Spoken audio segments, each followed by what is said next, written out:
Hello, everyone. I'm Neena Gopal. Welcome to Global Express. This is where we examine developments that have an impact on our neighborhood.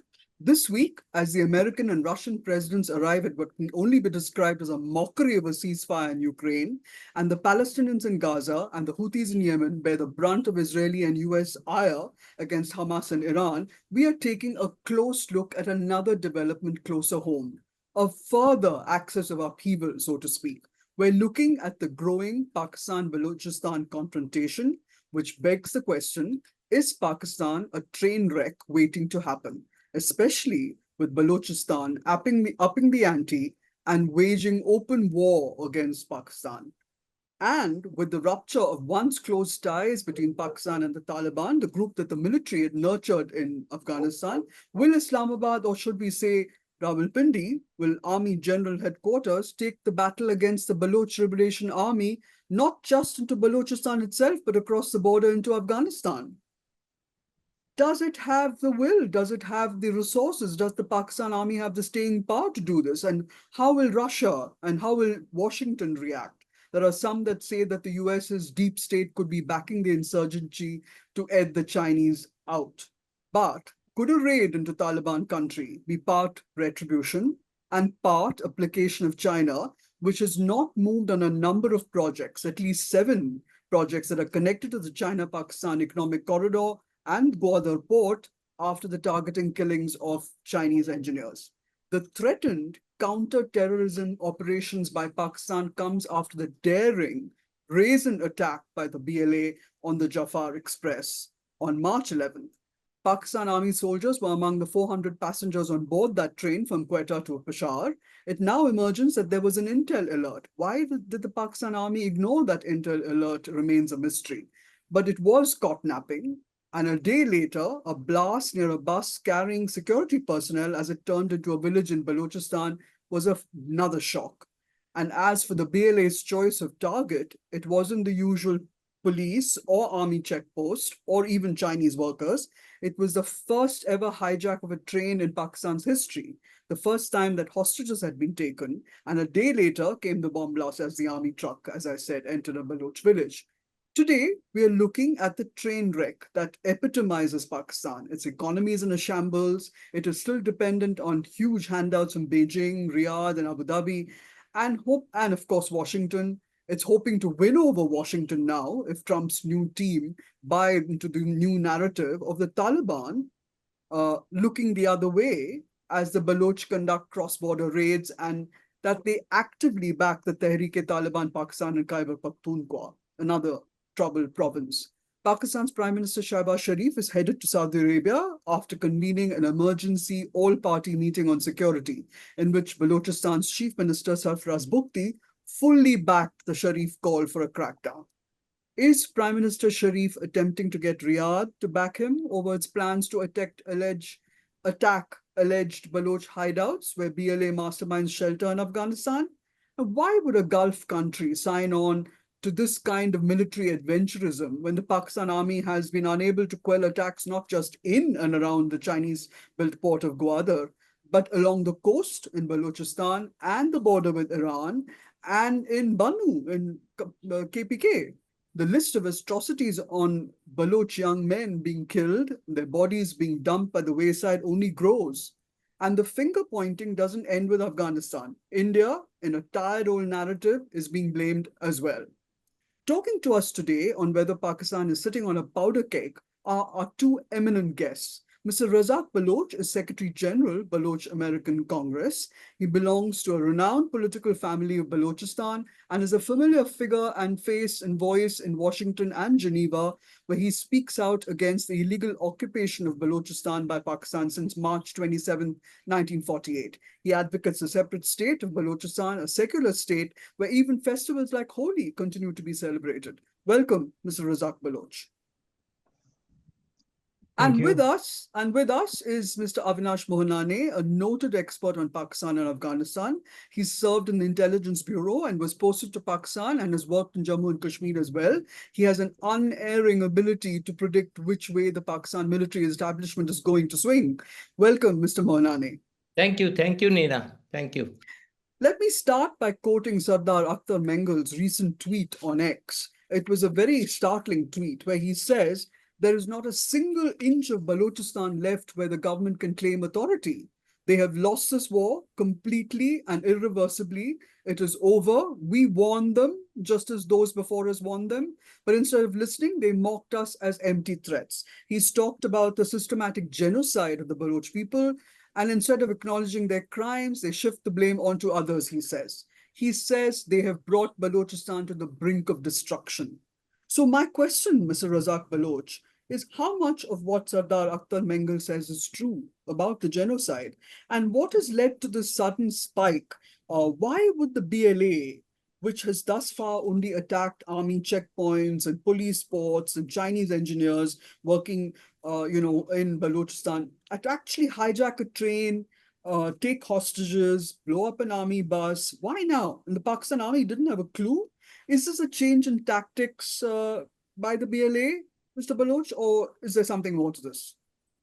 Let me thank Indian Express and Global Express for this opportunity to put the Balochistan case. We have to see the conflict between Balochistan and Pakistan. So you have to go back to 1947. 1947, your question, why Balochistan as at war? Because the Pakistan army broke the international law and entered into Balochistan with their army and captured Balochistan and occupied it. So I'll explain further. 1947, after the Roundtable Conference, our Khan was in Delhi. Lord Mountbatten is in Delhi. And Mr. Jinnah would be the leader of Pakistan, which is yet to be born. That is so funny that we have to mention that the Pakistan is not yet born and is signing the standstill agreement with the Khan, and the Mountbatten is a guarantor of that standstill agreement. Was that straight in any way illegal then? Because Pakistan was not even an entity at that point, right?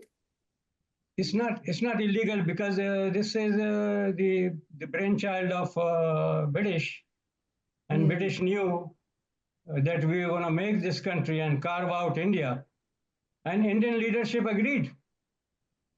You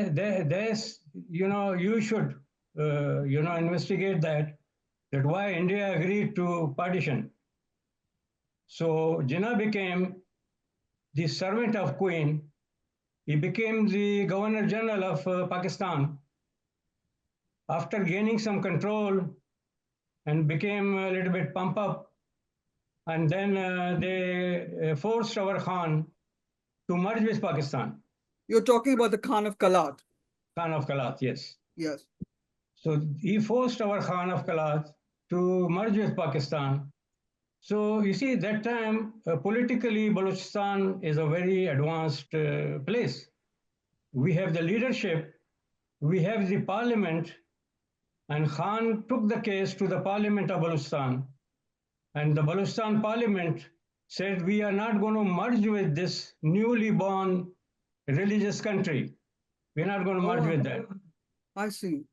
So what happens later on, when they saw that there is no chance of Balochistan easily merging with Pakistan, so they broke their own treaty, and British became silent, and Pakistan invaded Balochistan on 27th March 1947. Mr. Baloch, who broke the treaty? To Karachi. Who broke the treaty? Who broke the treaty? Pakistan broke the treaty, and British was silent. But British were supposed to be the guarantor of that standstill agreement. I see. Okay. So once they invaded Balochistan and captured Balochistan, the first victim of torture and detention were the parliament member, Mir Gonsbaksh Bizenjo, and all his comrades, including my father. Oh, And there is endless names I can mention, but we have time limitations. And the first revolt, the armed revolt, was carried out by Khan's brother, Shahzada Abdul Karim. He took up the arms. He oh, I said, this is see. an illegal merger. We are not going to accept this. From 1948 till today, Baloch did not accept that forceful army illegal annexation.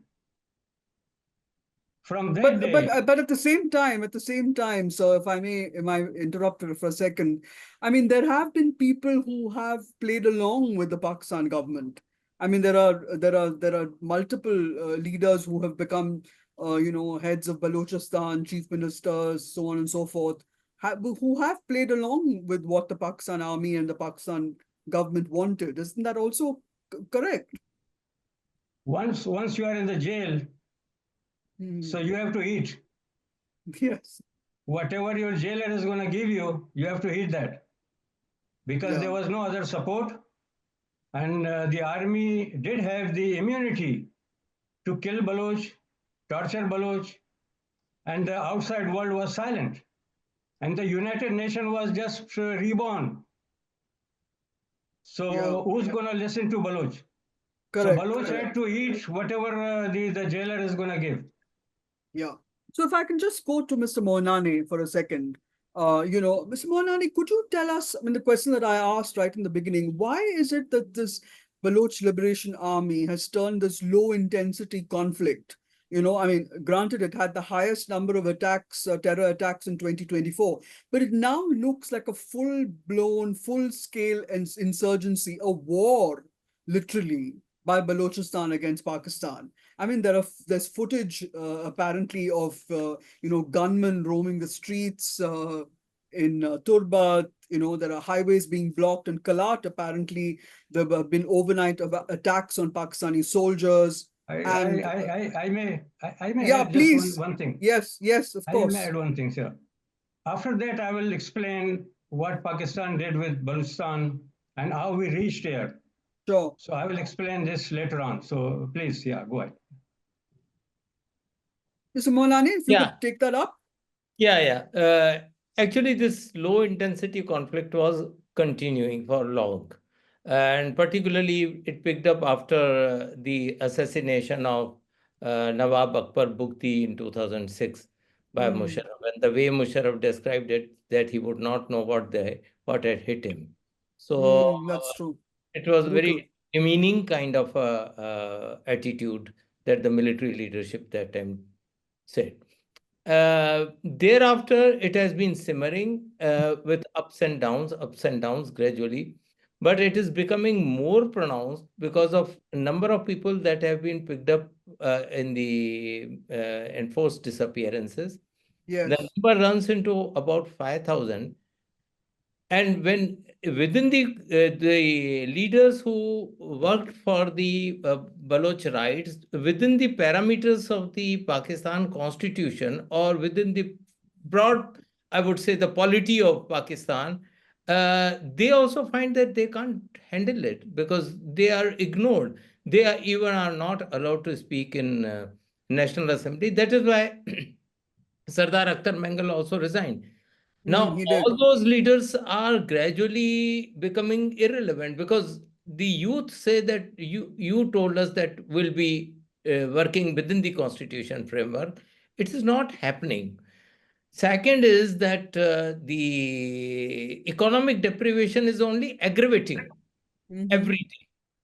And Pakistan is signing one agreement after the another to extract minerals from Balochistan without even acknowledging that this is a province which has people there.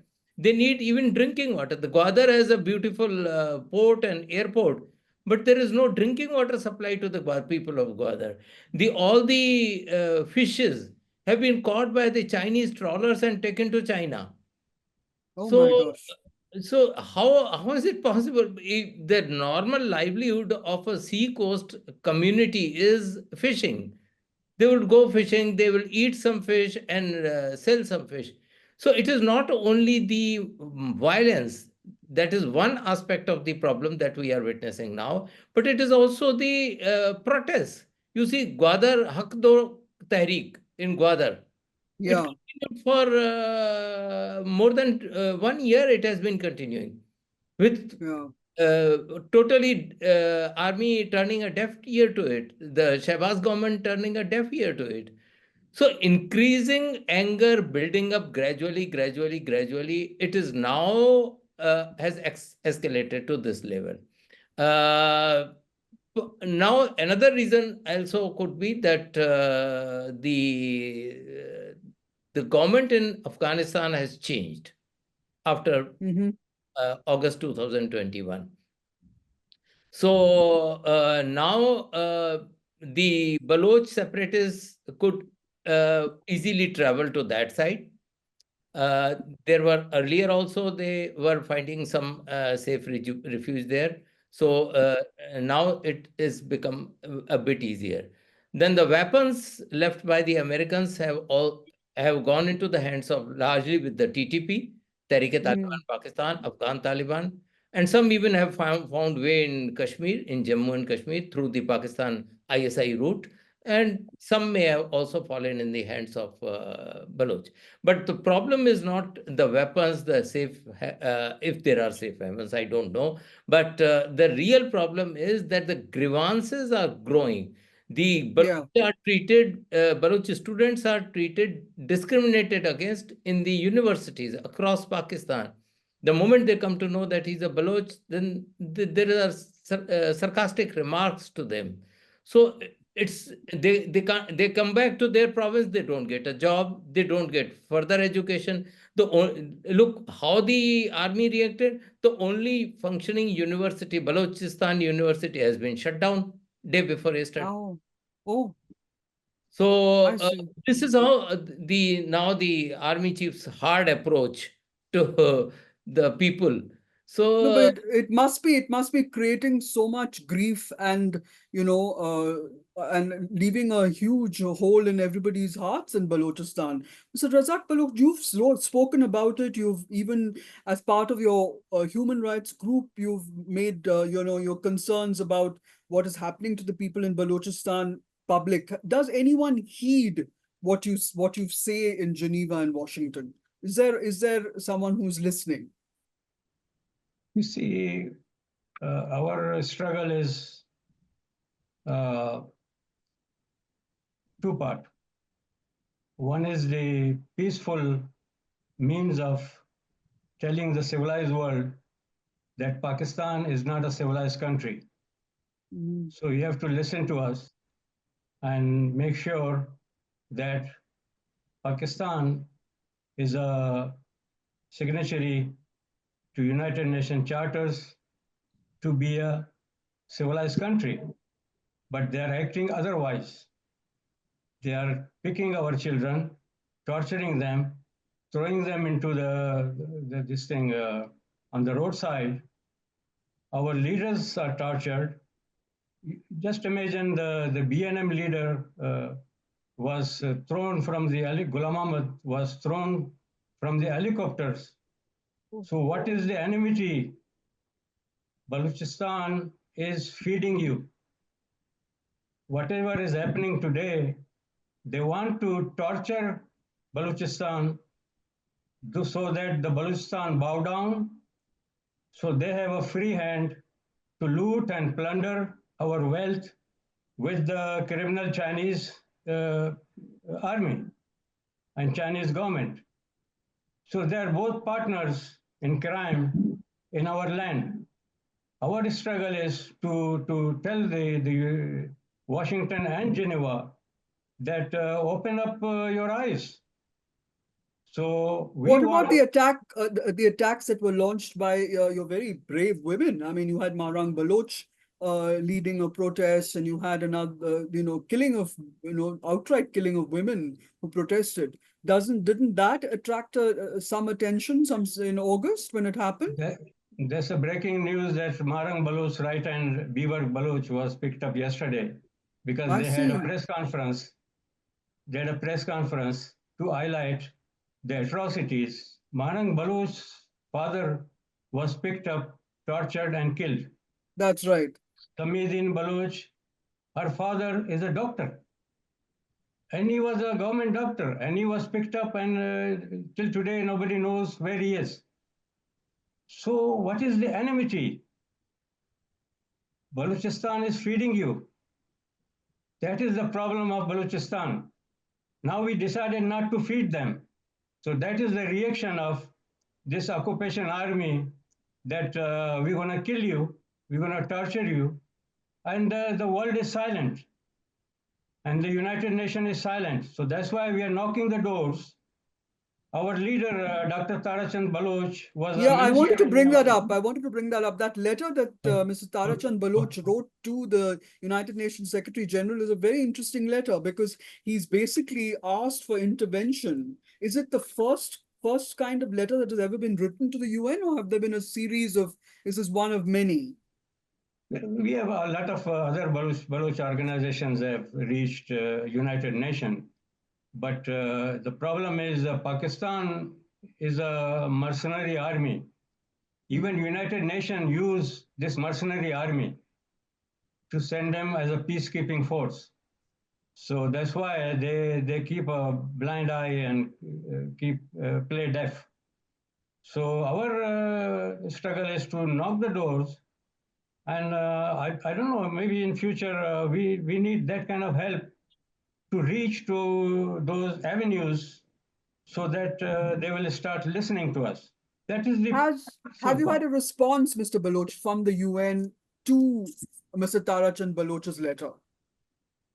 What they do is they don't respond that way, but they acknowledge and they put our plea in the records, and then they discuss it, and that's how they sometimes they bring out the report annually what is happening where in the world. But you have asked for a commission of inquiry, right? In the letter, what are the specific We have requests asked that a you've lot made? of things. We have asked that fact-finding mission to go into Balochistan and see what Pakistan is doing in Balochistan. And the next part is like when United Nations is gonna intervene and bring the peacekeeping force and take the Pakistani army out and decide the fate of Balochistan. Fate of Balochistan will not be decided by the Pakistan army or the Baloch. We want the third party to intervene and explain the standstill agreement and explain why Mr. Jinnah invaded Balochistan.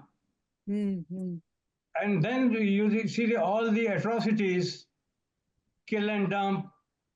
And let me continue with this. Look, now Balochistan, people of Balochistan do not trust parliament, do not trust the Supreme Court, do not trust Prime Minister, do not trust the President, do not trust the High Courts, do not trust the Balochistan government, which is a puppet government. Do not trust the institutions of Pakistan. We have knocked all the doors. So all the doors are shut for us now. Baloch have no choice. That's why we went to United Nations for a peaceful solution. If there is no peaceful solution, so at least they should give us the tools to drive this barbarian army out of my land. That land belongs to me. They are selling our land to survive. And they want to kill us and survive. So world must wake up. That's my plea. Correct. So, but there could be a wider war then, don't you think so, Mr. Mohananey? Because there's a blame game on. I mean, as I said before, the first thing the Pakistan did after the Jafar Express hijacking was to blame foreign forces. India and Afghanistan. So India is an old playbook. I mean, we've heard these stories many times. In fact, one of my first interviews with Ejaz ul Haq was, about on this very same topic. Could you explain to us why Afghanistan is now being blamed? I mean, does Pakistan's military establishment, is it readying, is it preparing the ground for a stepped up cross-border offensive into Afghanistan? This is what I'm hearing, because there is the BLA and Al Majid Brigade, said to have, as you also said earlier, have easy access. The fact is that the Pakistan army hasn't been able to monitor the porous border with Afghanistan and Iran. I mean, they spend most of their energy on keeping the Baloch people under their boots. So why has the Pakistan army not been able to tackle the Taliban, because they were once their proteges? What is the difference of opinion now that has brought about this sort of schism? The problem is that the border that has been fenced completely by Pakistan army. This is Mm-hmm. about 2,640 kilometers between Afghanistan and Pakistan. Most of the fence is now almost wiped out because of the high winds, because of the weather, because of those things. It is not functioning at all. So what is happening is that any person can cross over to that side. The problem with the Afghanistan is that they can't rely on Pakistan. You take the case of recently Sharifullah. Sharifullah was deported by Pakistan without going through any legal process, straight to America. He was an Afghan national. Did they consult Afghanistan government that your national is being extradited? No. So they have seen in the 2001 also in the after the 9/11, Afghanistan, Pakistan can do anything for America, and they just don't go through any legal process. They will throw. So they don't rely. They don't have any faith. Tomorrow, if something goes wrong in Afghanistan, the Pakistan are going to side with the Americans or with the other countries rather than supporting Afghanistan. So But Afghanistan. at a particular point, I mean, the Pakistan has conducted airstrikes supposedly against Islamic State, but never against the Taliban itself. So, do you think that they could break with that and actually attack, uh, you know, inside Taliban held, especially not just the Haqqani area, held by the Haqqani network, but by the Kandahari, uh, That would be an act of war. Because if they exactly. target the leadership of Tehrik-e-Taliban Afghanistan or Afghan Taliban, like Akhundzada or these leaders, then it will be certainly an act of war. And in the war, Pakistan knows well that they will not be able to succeed over Afghanistan.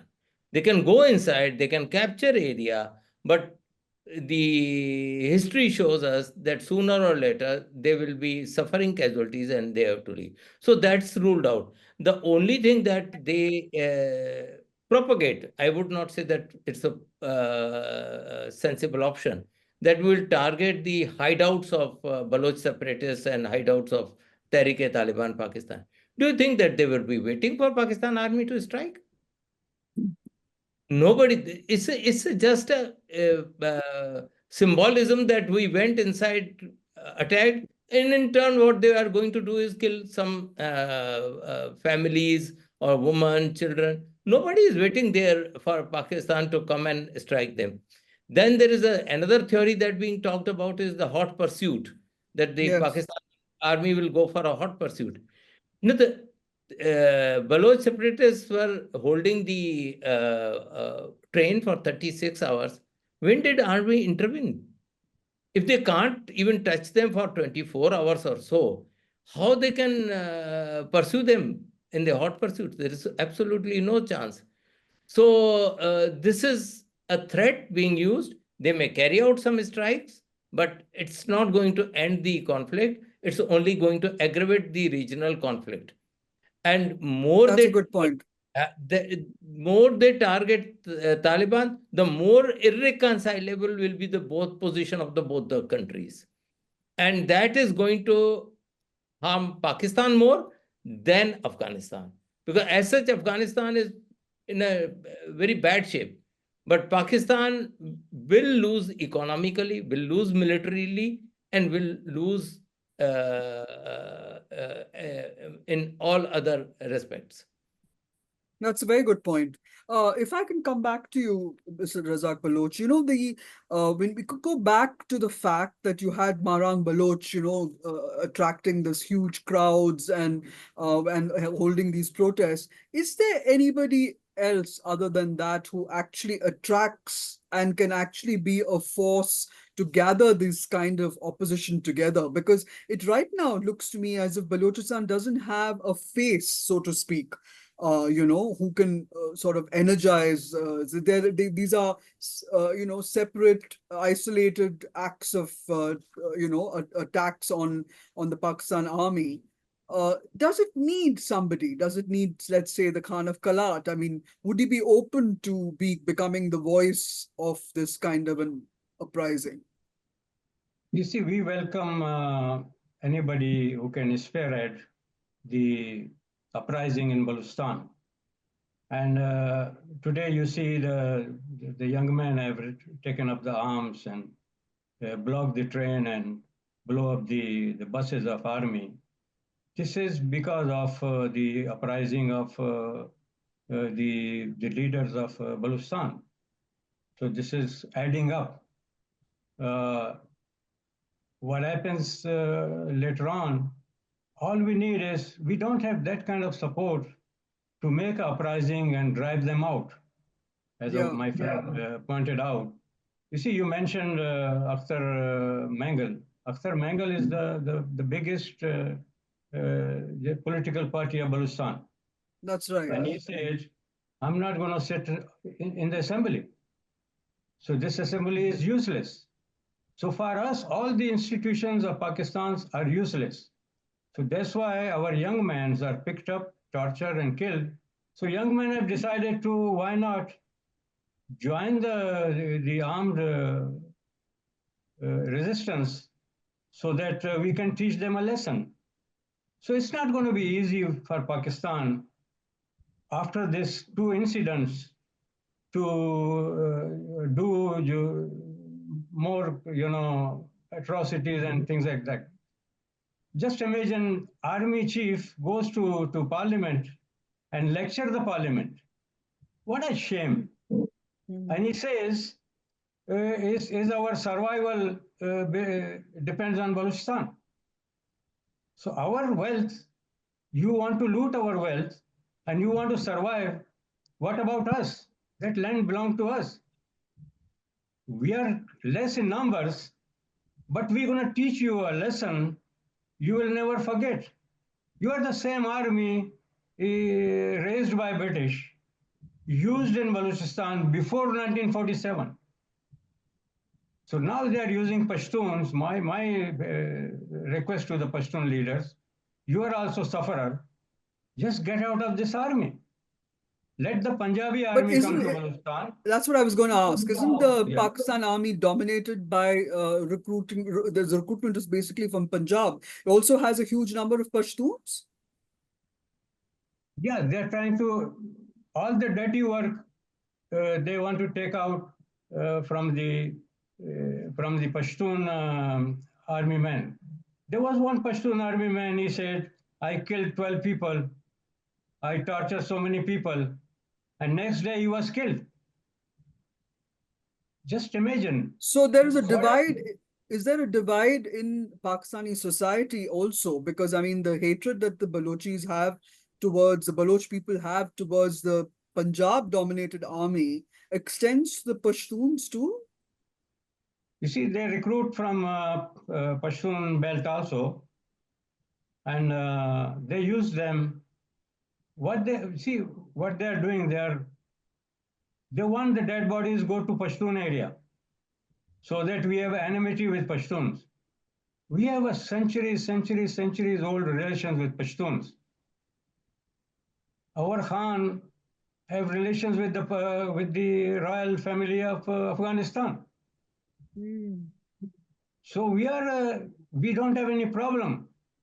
Only this barbarian army is out, so we can, tackle our land, our government. We can run a government.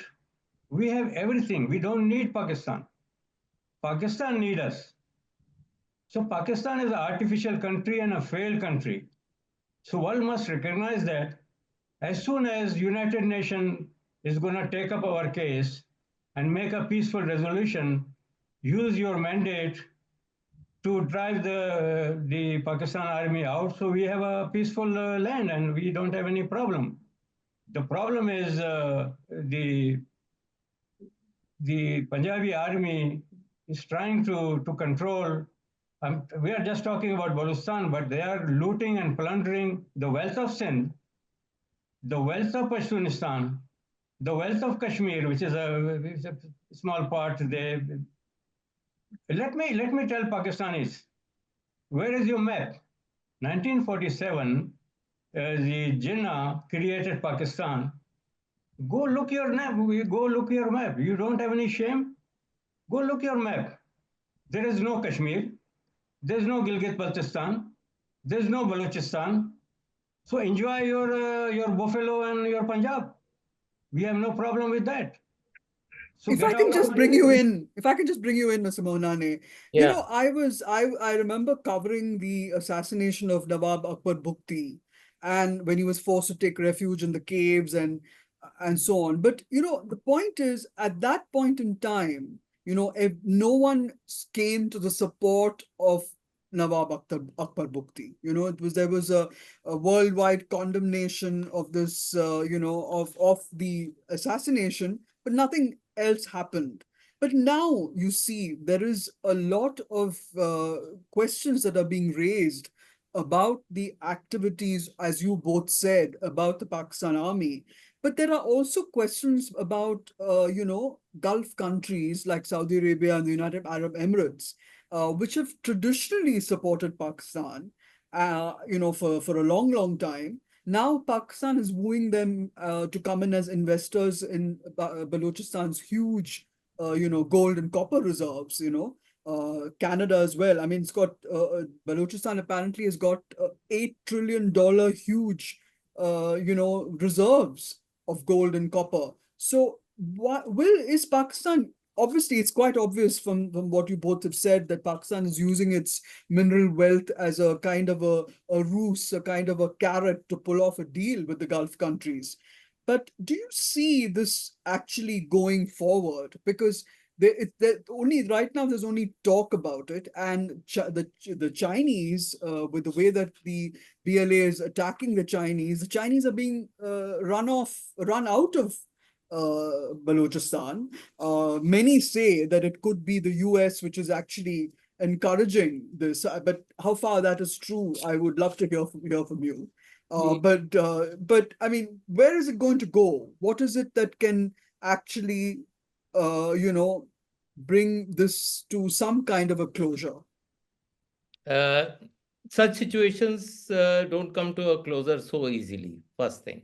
Second is that Chinese thought that it will be a cakewalk in Balochistan. They were more worried about the Islamist groups in Khyber Pakhtunkhwa and other areas through which this China-Pakistan economic corridor passes. They never thought that are going to face resistance in Balochistan because it's a poor reading of the ground situation by Chinese. And Chinese, the problem with Pakistan is that they have not even made public all the agreements that they have executed with the Chinese. I see. No CPEC agreement is in public domain or in the parliament. Chinese are taking out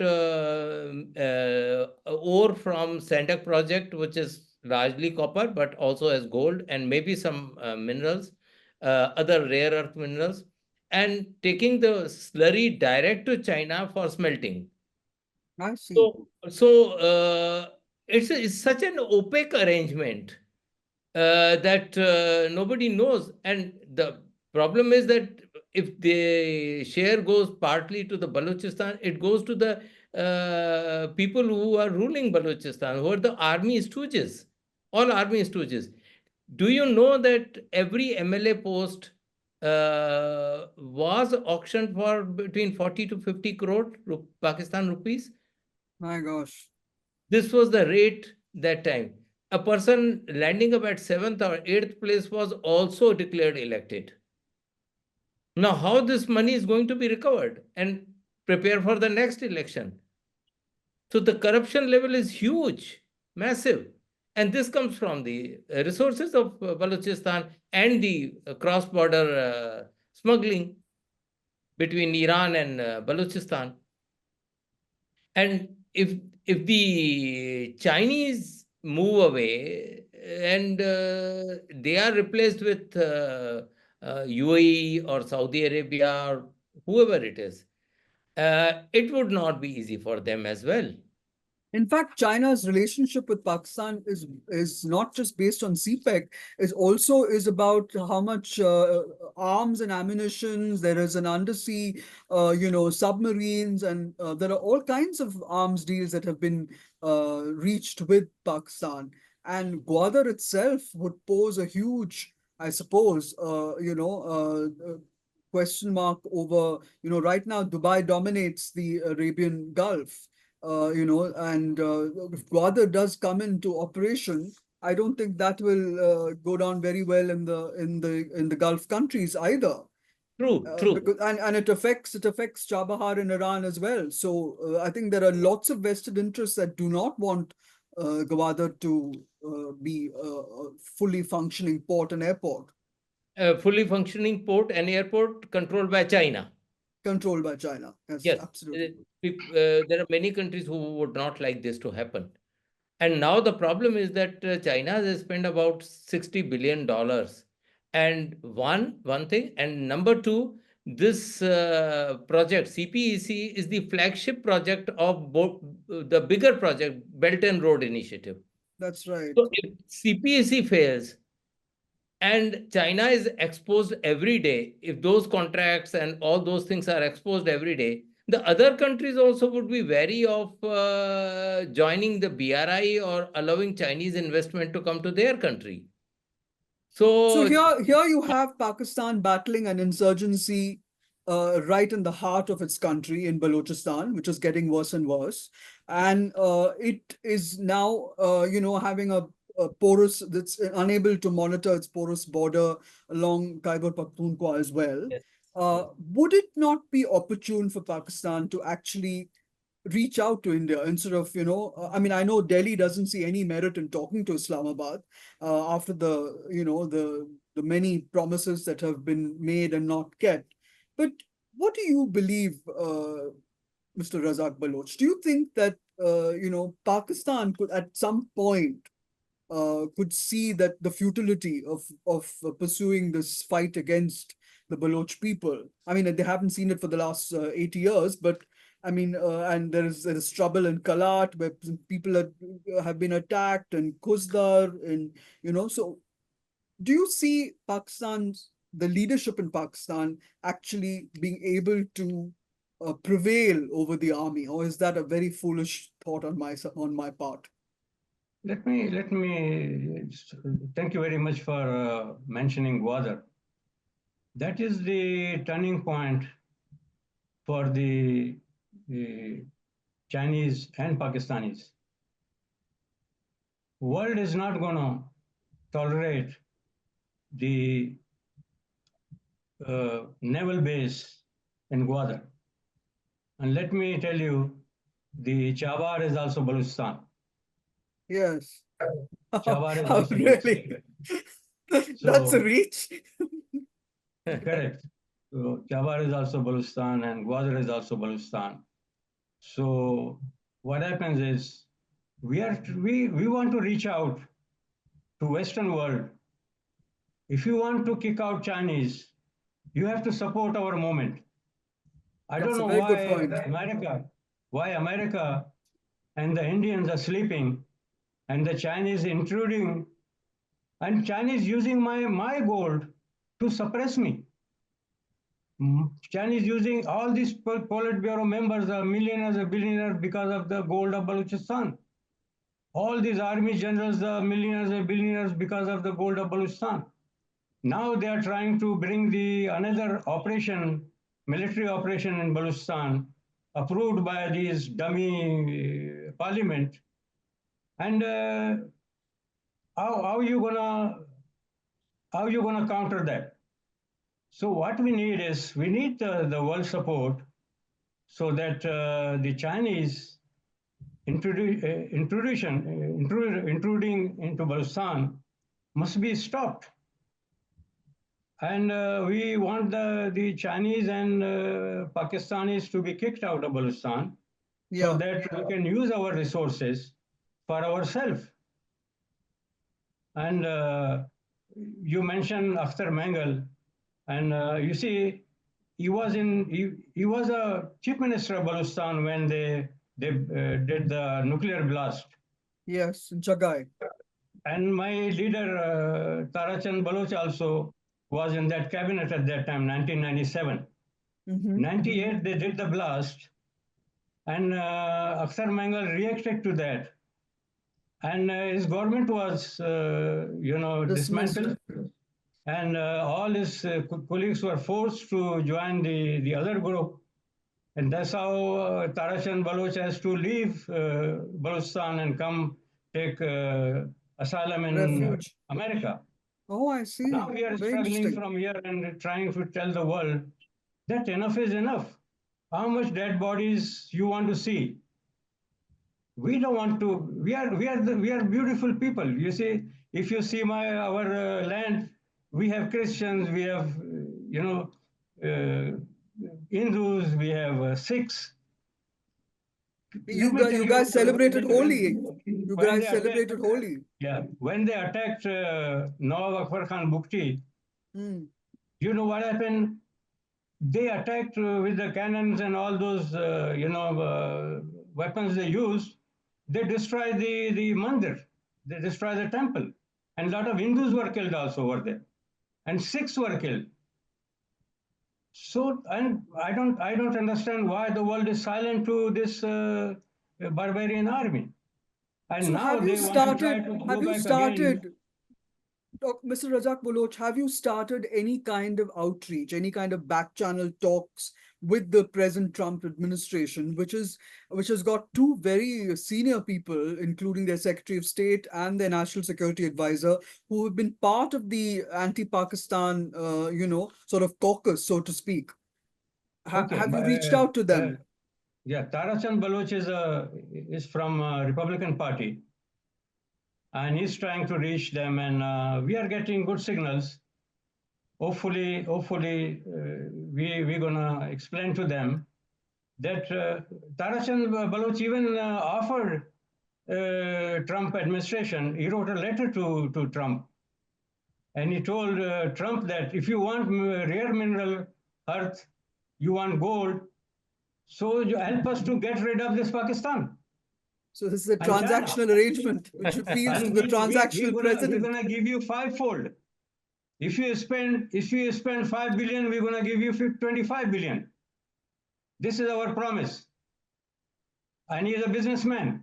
So hopefully maybe he's gonna listen one day. So Well, that's the I think politics of USA is changed now. I think you're changing with the times, Mr. Razzak Of Baloch. course, we have to. That's a very interesting agreement. Could you please summarize for us where the Baloch Liberation Army movement is headed? Because I'd really like to find out from you where it's going. Is it going to step up the attacks? And then we can have a summation from Mr. Avinash Mohananey on where we can expect India and Pakistan also to be headed. Let me give you positive news. The positive news is all our young men who have taken up arms in Balochistan are supported by the Baloch people, and people of Balochistan are supporting them. So that's why they're shaky. That's why they are doing all these tricks and all this parliament and all this. Just imagine parliament is approving the, the operation in Balochistan, both are outsiders. Army is outsiders. The Pakistani parliament is outsider. They don't belong to Balochistan. So we're going to decide the fate of Balochistan. And our young men have decided to take up the arms. You know, nighttime, if you go to the garrison of any Pakistani army, you take a hammer and hit their door. They're so coward, they're not going to open it. Oh. Just imagine, the night belongs to Balochistan, the Baloch people. The only daytime, whatever the tools they have, they are using. So we need that kind of tools to kick them out. We need that kind of tools to let me be open, because now they are going for the operation. We need the anti-aircraft guns.